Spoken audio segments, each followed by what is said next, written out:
Está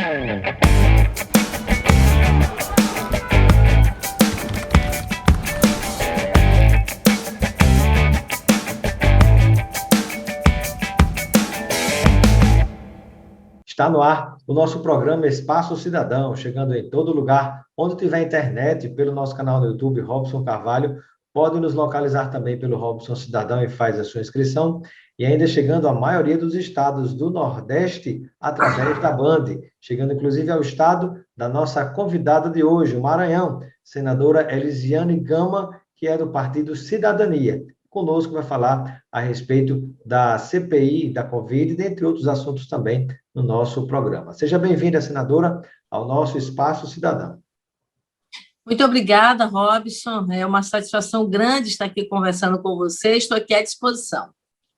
Inicia a nossa entrevista, senadora, pedindo que a senhora compartilhe conosco um pouco a sua visão a respeito de como o governo federal, o presidente Bolsonaro, tem conduzido a situação da pandemia, né? Já há mais de um ano e três meses aproximadamente da pandemia instalada no Brasil. Qual é a avaliação que a senhora faz?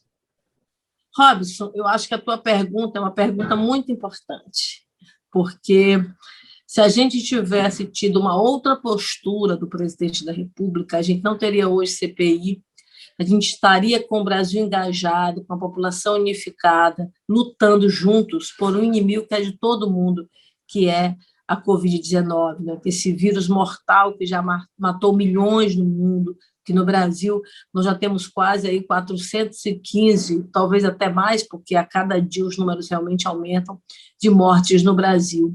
E eu lembro que quando o presidente da República assumiu o governo, ele assumiu com um apoio muito grande, a população de fato engajada.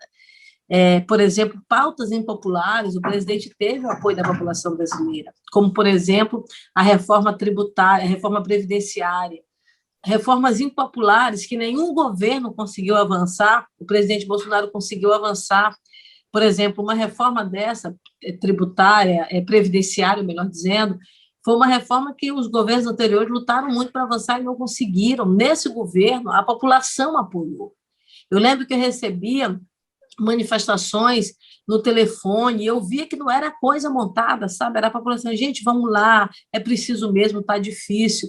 Então, foi esse cenário que o presidente da República assumiu, né? E aí ele, na verdade, acabou tendo um desafio grande, que foi o enfrentamento da pandemia, que é um problema de todo mundo. E ao invés de aproveitar esse envolvimento da população para chamar a população, ele, o maior formador de opinião do Brasil, o próprio presidente da República, chamar e dizer assim, como o presidente de Israel fez, vamos usar máscara, vamos usar álcool gel, sabe? Vamos evitar aglomeração, a vacina está lutando. Né? Uma única ação, um único discurso, né? Exatamente. Vamos chegar, a vacina vai chegar, todo mundo vai se vacinar. Sabe, com isso, as pessoas poderiam estar hoje muito mais protegidas, não tenho dúvida do que eu estou te dizendo, e fica muito mais claro a cada depoimento que chega na CPI. A cada oitiva que a gente faz, a gente percebe claramente uma ação desvirtuada do governo federal, entendeu? Uma ação que deveria ser técnica e científica, ela passa a ser ideológica e política. É esse o cenário que a gente está vivenciando no Brasil. E o pior, sem o menor fundamento, né?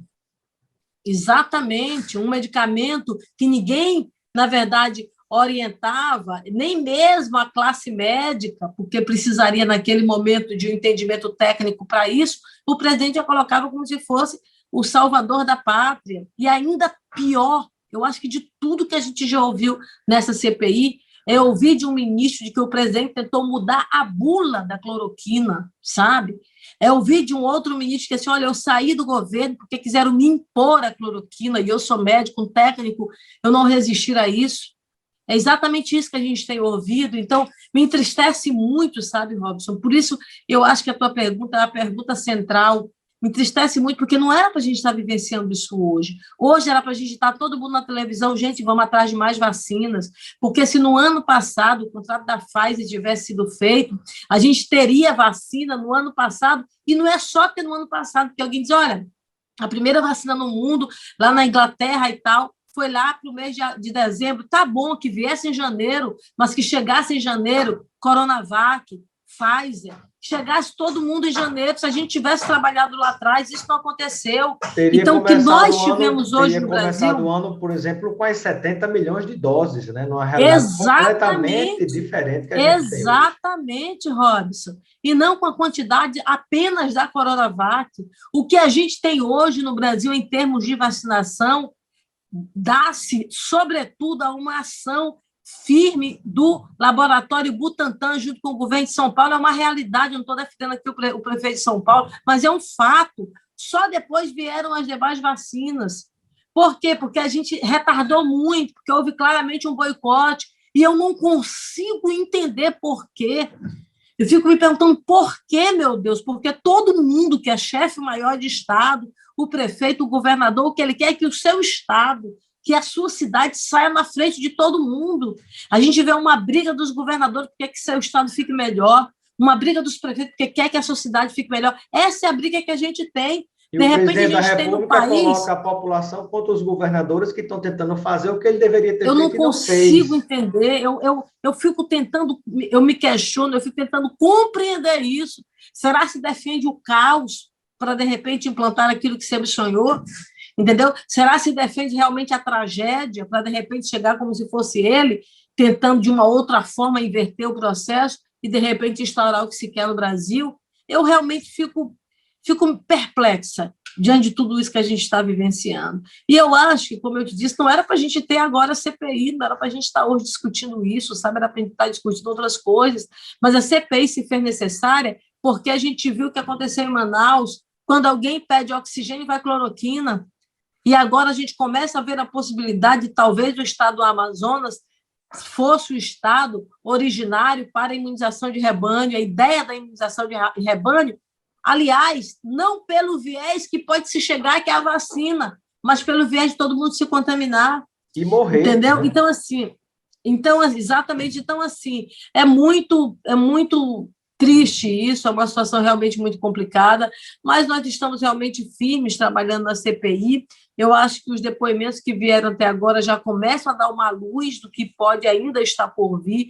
Vamos ouvir ainda muitos técnicos, vamos ouvir ainda muitas representações, né? Poderemos ouvir novamente quem já foi ouvido, porque, se for necessário, a gente volta a fazer uma reconvocação a partir de informações que obteremos nos próximos dias e semanas. Então, eu acho que a coisa está caminhando e estamos muito atentos em relação a isso. A senadora conquistou um espaço importante de liderança relativa à presença das mulheres nas instâncias do Senado e principalmente na própria CPI, né, o que tem gerado algumas polêmicas, né, até com discursos machistas por parte do senador Flávio Bolsonaro, filho do presidente, e até do senador Ciro Nogueira também, em relação a esse aspecto. Como é que a senadora se sente diante dessa situação? Há uma tentativa de impedir a participação das mulheres?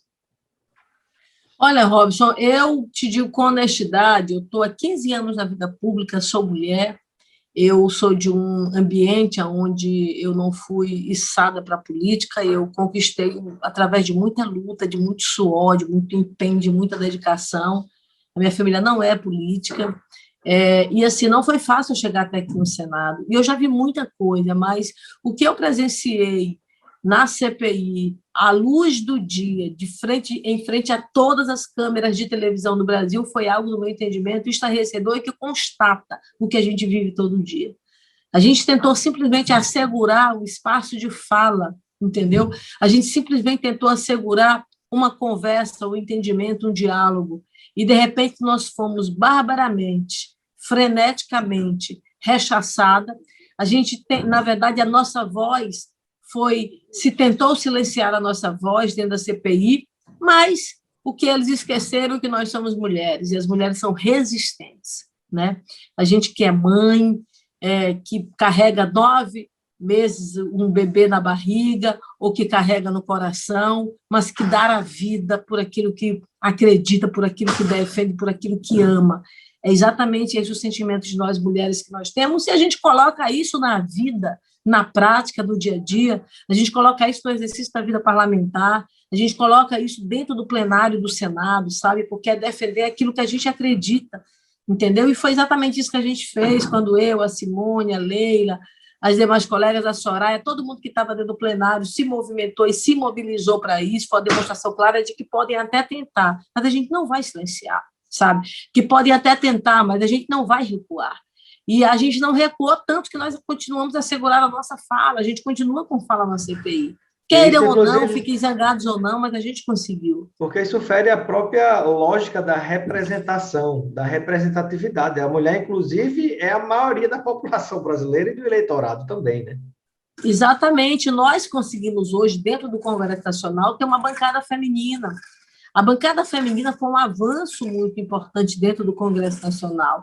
A bancada feminina, na verdade, nos deu uma visibilidade e uma atuação e uma presença na pauta legislativa como nunca teve no Congresso Nacional. Tanto que a Câmara dos Deputados também deve criar a bancada feminina, porque nós fizemos história. E eu fico muito feliz, porque a gente faz parte dessa história no Brasil, entendeu?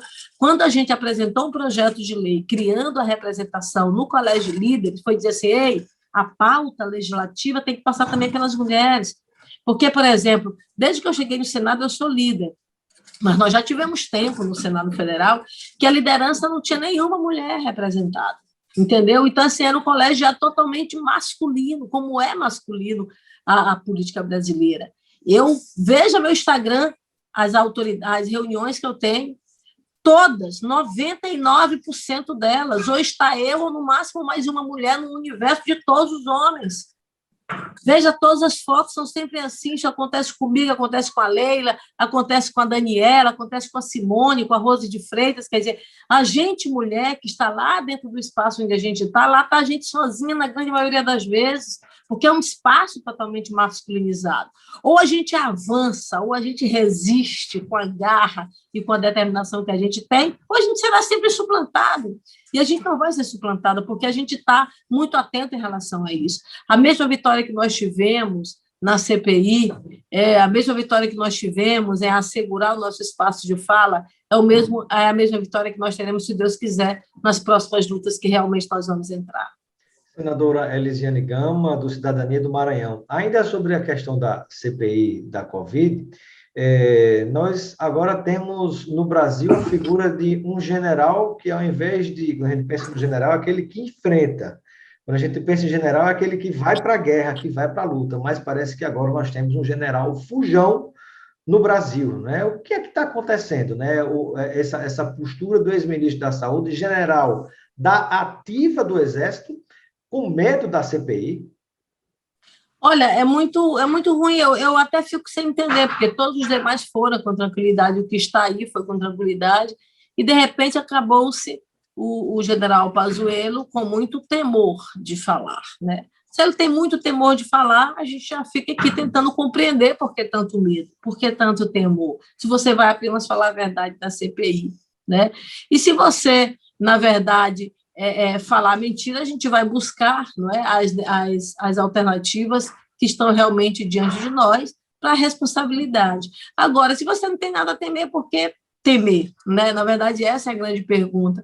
Mas uma hora ele vai, você pode ter certeza, porque ele pode postergar, usar os artifícios e tal, mas a CPI ela tem poder, inclusive, de condução coercitiva, se for o caso. Entendeu? Então, assim, a CPI está dando as condições, está atendendo, pode estar com Covid, tudo bem, vamos lá. Mas, de repente, você vê ele recebendo ministros. Então, nossa, se ele não pode vir para a CPI, então ele está colocando em risco a vida de um colega, entendeu? Se é que é verdade, não é, senadora? Eu acho que, no mínimo, uma atitude de respeito seria mostrar um teste de Covid positivo, um teste verdadeiro que comprovasse o que ele disse, para que não fique para a nação brasileira Exatamente. Esse desrespeito de ter fugido da CPI, não desrespeito com os senadores, com a população brasileira. O que acontece? A falta de respeito dele é muito grande, e esse pedido do exame que você coloca é um pedido que nós, na verdade, ontem, inclusive, já discutimos sobre isso. Nós vamos pedir o exame, entendeu? E ele vai ter que ir na CPI. Não adianta ele criar fatos, sabe? Postergar e tal, tentar fugir, porque não tem, na verdade, ali uma boa parte dos senadores são extremamente experientes em CPIs. Eu, por exemplo, já fui presidente, já fui relatora de CPI, já participei de dezenas de CPIs na minha vida, desde quando deputada estadual e deputada federal, e agora no Senado, não como membro, mas a gente conseguiu realmente a participação feminina. Mas a gente, na verdade, já tem uma caminhada nesse sentido. Então, ele pode até demorar um pouquinho aí, talvez ganhar 10, 15 dias, mas também, do jeito que ele, em tese, ganha 10, 15 dias, a gente ganha 10, 15 dias de mais informações, de mais dados, até para nos subsidiar ainda mais em relação à inquirição, não é? Em relação aos dados que nós precisamos, de fato, para fazer os questionamentos. Senadora, e caminhando para próximo de finalizar a nossa entrevista, que consequências, por exemplo, uma CPI pode trazer para o presidente da República? No caso, o presidente Bolsonaro, diante até dos depoimentos que se tem, pelo menos até agora, que mostra que ele sabia o que deveria ter sido feito e não fez, ou que não poderia ter sido feito e fez, né? Contra a ciência, contra, inclusive, ex-ministros que pediram demissão ou que saíram praticamente expulsos do governo na pasta da saúde, porque não queria se submeter às coisas do que o presidente queria, né? Como foi o caso, é muito claro para a nação, do general Pazuello, né? Veja só, alguém diz que a CPI sabe como começa, mas não sabe como termina. A informação que às vezes alguém diz. E, em tese, na verdade, o que é que você tem? Você tem, às vezes, um fio, né? E esse fio é de um novelo, às vezes, muito grande. Você lembra a Operação Lava Jato? A Operação Lava Jato, por que o nome é Lava Jato? Porque foi se investigar uma relação de lavagem de dinheiro com tráfico de drogas em um posto de gasolina, onde esse posto de gasolina, em tese, se lavava o dinheiro. Então, a partir deste posto de gasolina, pegou uma imagem com um político, foi no político e tal, e tal, e tal, e o restante da história você já sabe como se deu. Então, assim, na verdade, você às vezes começa uma investigação, você não sabe ao final o que é que vai dar, porque vai depender dos fatos que você, de fato, vai recebendo. Então, eu acho que o foco da CPI é o que está lá no objeto, é investigar, sabe, as ações que poderiam ter feitas que não foram feitas, enfim. Mas, ao final, nos encaminhamentos que a gente vai mandar para o Ministério Público Federal, né, para a Procuradoria-Geral da República, para todos os órgãos, né, PGR, vamos lá, vamos mandar para todos os órgãos que trabalham a fiscalização e controle e para eles tomarem as medidas cabíveis. Se vai desdobrar, por exemplo, em processos na magistratura brasileira, o que vai dizer são os dados, são os elementos, são as informações que estarão anexadas ao longo dos próximos dias na CPI. Eu acho que nós teremos muita coisa, eu acho que a CPI está apenas começando, e apenas no começo a gente já conseguiu ver aí o que é que realmente está por vir e o que pode acontecer. Eu acho que, a partir do nível de informações que a gente tiver, a responsabilidade criminal, a responsabilidade civil, a responsabilidade que nos é assegurada a buscar, nós vamos buscar quem quer que seja, de um presidente da República, dos ministros que têm autonomia administrativa, para quem realmente tiver algum tipo de responsabilidade nesse volume de mortes no Brasil, nós realmente vamos buscar, e em buscar essa responsabilidade, eu acredito que a gente terá realmente um resultado muito importante para o Brasil. Pena, por exemplo, que a imagem da senadora, pronto, voltou. Pena, por exemplo, que o Procurador-Geral da República, que foi indicado por Bolsonaro fora da lista, inclusive, dos procuradores federais, né, do Ministério Público Federal, é um dos que está competindo para ser transformado em ministro do Supremo Tribunal Federal, né? E ninguém sabe se o processo dele chegar lá, se ele vai sentar em cima, colocar na gaveta, o que é que vai acontecer. Mas, senadora, existe, uma última pergunta, existe possibilidade, por exemplo, primeiro, de que Bolsonaro, o presidente da República, seja convocado para um depoimento, e também se existe alguma possibilidade do resultado da CPI ser transformado num processo de impeachment? Olha, sobre a questão do impeachment, não antes, em relação ao presidente da República. O presidente da República, ele tem, na verdade, um foro próprio, né? Depende, por exemplo, de decisões também junto ao Supremo Tribunal Federal, até pela função específica, na verdade, que ele exerce, né, o cargo de autoridade máxima no Brasil. Então, dificilmente nós chegaremos, de fato, a essa situação de ter, da parte dele, uma convocação, porque a gente precisaria, de fato, de autorização do Supremo Tribunal Federal, teria que, na verdade, ele responder por uma ação de forma muito prática do que ele fez no exercício, de fato, do mandato. Então, tem muitas coisas próprias que a Constituição Federal estabelece. Quanto à questão do impeachment, é o que eu disse, vai depender muito do que vai ocorrer, né? É claro que os dois impeachments que nós tivemos no Brasil, eles se sucederam a CPIs. O Collor se sucedeu a uma CPI e a Dilma também se sucedeu a uma CPI, lá atrás do Fiat Elba e aqui a Petrobras. Então, na verdade, hoje nós temos uma CPI, que é da pandemia. Se ela vai desdobrar impeachment ou não, o que vai dizer são os fatos, o que vai dizer as informações. Agora, impeachment, ele não é apenas uma decisão de quem quer que seja, ela tem vários elementos em torno de um impeachment, entendeu, Robson? Tem a decisão, por exemplo, do crime de responsabilidade, depois do crime de responsabilidade, que é a prova material de fato disso, nós precisamos ter, por exemplo, a questão do apoio dentro do Congresso Nacional, ou seja, parlamentares, na verdade, precisam querer colocar o impeachment na ordem do dia e votar, né? E, ao mesmo tempo, também precisa analisar o que a população brasileira quer. Então, o presidente da República, hoje, ele ainda tem uma aceitação popular que, no meu entendimento, não substancia, por exemplo, o impeachment. Dentro do Congresso Nacional, a quantidade também de parlamentares que estão à sua base, pela aliança que ele fez com o Centrão, também é um número significativo. Só para você ter uma ideia, a Câmara nem CPI conseguiu ter assinaturas para fazer a instalação. Então, não adianta dizer, olha, vai ter impeachment e tal, a coisa não funciona só porque um ou dois quer. E olha que eu estou te dizendo quem é aqui, quem tem a postura de quem tem em relação ao governo federal. Então, estou sendo muito razoável em relação a todo esse processo. Se vai ter amanhã, se vai ter segunda-feira, se vai ter amanhã sábado, né? Hoje, sexta-feira, eu acho que ainda não há um cenário para isso, entendeu? A não ser que haja uma presença forte do povo nas ruas, que, por exemplo, a oposição não tem então, se colocado nas ruas por causa da Covid-19, por uma questão de responsabilidade e cuidado com a saúde, né?